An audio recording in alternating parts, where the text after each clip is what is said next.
तो नहीं चलाने वास्ते तो है। अपने वाले भी साथ उसमें वर्दी में नहीं है ना। पहचान होगी ना, अब होगी। हाँ अब होगी। आजा सर, आजा, आओ सर। इतनी बड़ी कार्रवाई करी है तो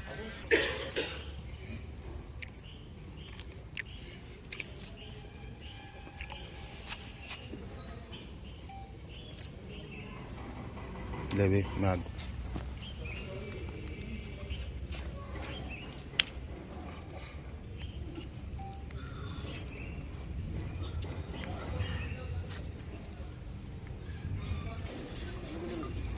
ले जाओ, अलग अलग रखो, तीनों को अलग अलग ले जाओ। तो बंद ही कर देता हूँ। हाँ, ये तो पहले का ही है अपने पास।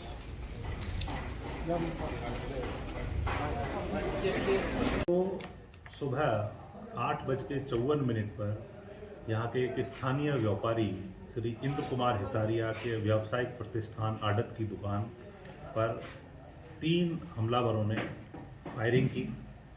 तो उस फायरिंग के बाद तीनों हमलावर यहाँ से भाग निकले। पुलिस टीम ने मौका मुआयना किया और मौका मुआयना करने के बाद में पुलिस टीमों का गठन किया गया।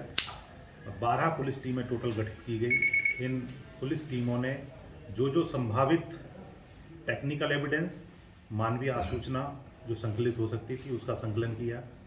पूरे शहर में सीसीटीवी कैमरों का अवलोकन किया। अभय कमांड सेंटर पर शहर के जितने भी कवरेज पॉइंट हैं सीसीटीवी कैमरे के, उनका विश्लेषण किया।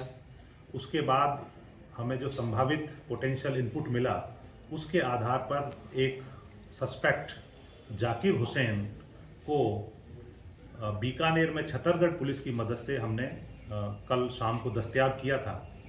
और दस्तयाब करके जब यहाँ ला करके उसको विस्तार से पूछताछ की गई तो उसने घटना को कबूला।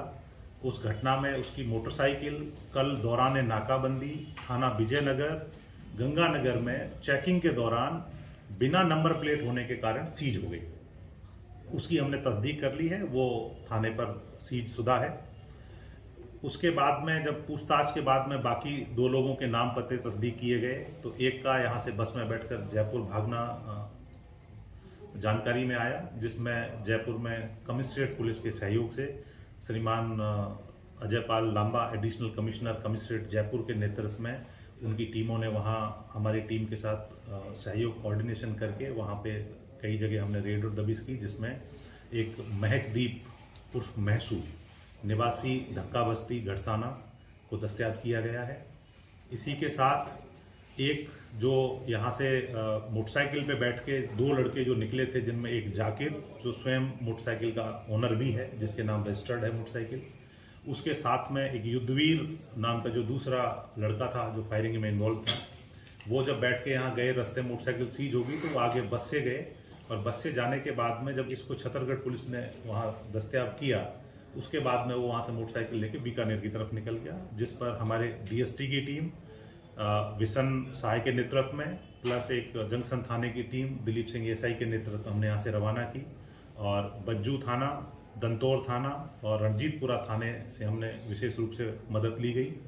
साथ ही जो गढ़साना का जो थाना स्टाफ है, वहाँ के जो एसएचओ हैं मिस्टर जितेंद्र स्वामी, उनसे भी आवश्यक जानकारियां जुटाई गई, उनसे पूरी भरपूर मदद ली गई और पुलिस का एक जॉइंट ऑपरेशन चला करके जिसमें बीकानेर पुलिस, हनुमानगढ़ पुलिस और जयपुर कमिश्नरेट ने इस वारदात को 24 घंटे से भी कम अंतराल में वारदात को खोल करके तीनों आरोपियों को दस्तयाब कर लिया गया है, जिनमें से जाकिर को हमने तस्दीक करने के बाद पूछताछ के बाद गिरफ्तारी शो कर दी है और बाकी 2 को भी दस्तयाब करके लाया गया, जिनसे अग्रिम अनुसंधान जारी।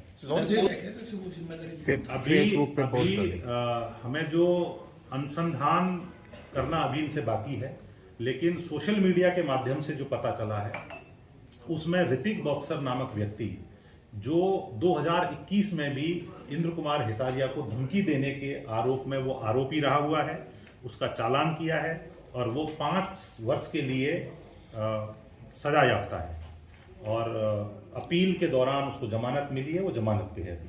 उसका नाम सामने आ रहा है, सोशल मीडिया पे उसने क्लेम किया है कि ये वारदात मैंने कराई है। लेकिन अभी इसका वेरिफिकेशन होना शेष है। अभी वो स्वयं अपने आप को लॉरेंस ग्रुप का होने का दावा कर रहा है, बट अनुसंधान से ये बात स्थापित करना अभी शेष है। फिरौती मांगी गई थी, कितने की मांगी गई थी?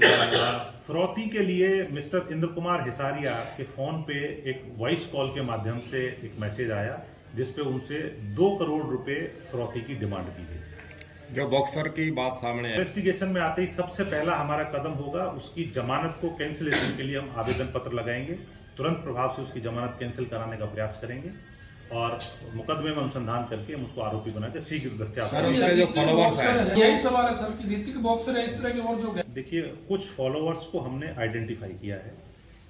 हमारी अभी प्रायोरिटी इनको पकड़ना था, फॉलोअर्स पे हम कार्रवाई बाद में करेंगे। वो हमारी नोटिस में हमने कुछ लिस्टिंग की है। कमिश्नरेट पुलिस जयपुर ने चूंकि फॉलोअर्स की जो लिस्टिंग हुई है उनमें से कुछ लोगों को दस्तयाब करके पूछताछ भी की है, वो ऑलरेडी पुलिस उस लेवल पे काम कर रही है और हम भी इनके फॉलोअर्स को ला करके पूछताछ करेंगे उनसे। कुछ को हमने आइडेंटिफाई कर रखा है। जो लोग सीधे इनको शरण देने में इन्वॉल्व होंगे उनके खिलाफ हम नियमानुसार कार्रवाई करेंगे और उनको इस केस में बुक भी करेंगे। सर, जिस तरह में जाकिर से सबसे पहले हमने घटना को, जैसी घटना घटी उसको पूरा पूछताछ में एस्टैब्लिश कराया ताकि ये कंफर्म हो जाए कि ये घटना इसके द्वारा की गई है। तो घटना का जो भी घटनाक्रम था उसको हमने रिक्रिएट यहाँ बैठ करके किया कि कैसे कैसे घटना घटी, मिनट टू मिनट घटना को के कड़ियों को कोई कांटेक्ट था कोई किसी और की भूमिका? जाकिर को इतना ज्यादा मालूम नहीं है। जाकिर मोटरसाइकिल चालक था, उसकी मोटरसाइकिल इसमें यूज हुई है, वो मोटरसाइकिल चला रहा था। फायरिंग इन दोनों ने की है, युद्धवीर ने और महकदीप ने। ज्यादा जानकारी महकदीप के पास है क्योंकि युद्धवीर को भी महकदीप ही लेके आया था। अब इनको जब डिटेल इंटेरोगेशन करेंगे तो ये बात आगे निकल के आएगी कि क्या किसी गैंग से लिंक है। युद्धवीर का अभी रिकॉर्ड हमें प्राप्त नहीं हुआ है। महकदीप के खिलाफ 2 मुकदमे दर्ज हैं नई मंडी गढ़साना में, जिसमें एक मुकदमा 302 का है, एक मुकदमा 377 का है, जो अभी प्रारंभिक पूछताछ में जानकारी में आया, लेकिन अभी ये वेरीफाई करना चाहिए। जाकिर से जहां तक पूछताछ हुई है उसको ज्यादा डिटेल मालूम नहीं है। ये सब मालूम जो डिटेल है वो महक और युद्धवीर जो दोनों फायरिंग करने वाले यही थे। इनसे जब डिटेल पूछताछ होगी जब सामने आएगा। लेकिन घटना को प्राइमा फेसी अगर एनालाइज करें तो जिस तरह से घटना घटी आप देखेंगे कि लगभग 45 दूर से फायरिंग की गई है और जिस तरह के जो हथियार काम में लिए गए हैं उनकी मारक क्षमता इससे ज्यादा होती भी नहीं है। तो ऐसी स्थिति में किसी को मारना प्राइमा फेसी लगता है कि पर्पज नहीं था, इसका पर्पज केवल दहशत फैला करके पैसे वसूलना। इतना पर्टिकुलर घटना के विषय में इनपुट नहीं मिला था। जनरल इनपुट था कि इस तरह का गैंग सक्रिय है, कोई वारदात हनुमानगढ़ में कर सकते हैं। सर है बॉस इंद्र सारिया को 2 बार ये हो चुका है, ये तो आगे क्या सिक्योरिटी और क्या सुरक्षा के लिए कोई इंतजाम किए जाए? अभी प्राइमा फेसी तो उनके परिवार को हमने सुरक्षा मुहैया कराई है और इन्वेस्टिगेशन जैसे कंक्लूड होगी तो हम उसके बाद में ये तय करेंगे कि वाकई में इनको सीरियस थ्रेट है या ये लोग केवल एक्सटॉर्शन के नाम पे बड़े गैंगों का सहारा लेकर के केवल अपने लेवल पे ही ऑपरेट कर रहे हैं या किसी बड़े गैंग का इन्वॉल्वमेंट है। ये इन्वेस्टिगेशन के बाद सर जो उसके लिए हम समय समय पर नाकाबंदी कराते हैं। MBF के तहत भी रेगुलर हम चालान करते रहते हैं और जो बिना नंबरी मोटरसाइकिल है स्पेशली और जो लड़के मुंह बांध करके घूमते हैं उनके खिलाफ हम समय समय पर विशेष ड्राइव चलाते हैं। कुछ पता चला भी किस बस में बिठा दिया, उसने कहा कि मुझे बस में बिठा दिया, जयपुर जाऊंगा, और ये दोनों मोटरसाइकिल लेकर के निकल गए। तब तक नाकाबंदी का वो हो चुका था। तो नाकाबंदी में ये विजयनगर में इनकी मोटरसाइकिल पकड़ी गई। तो चूंकि जो डिटेल्स थी वो उस समय हमारा कर्मचारी जो विजयनगर का रहा होगा वो एग्जैक्ट उसको अप्रिशिएट नहीं कर पाया, लेकिन डॉक्यूमेंट्स के अभाव में इनकी मोटरसाइकिल वहीं सीज। सर कोई पुलिस वालों पे भी इसमें कोई कार्रवाई की है क्या, लापरवाही की कोई?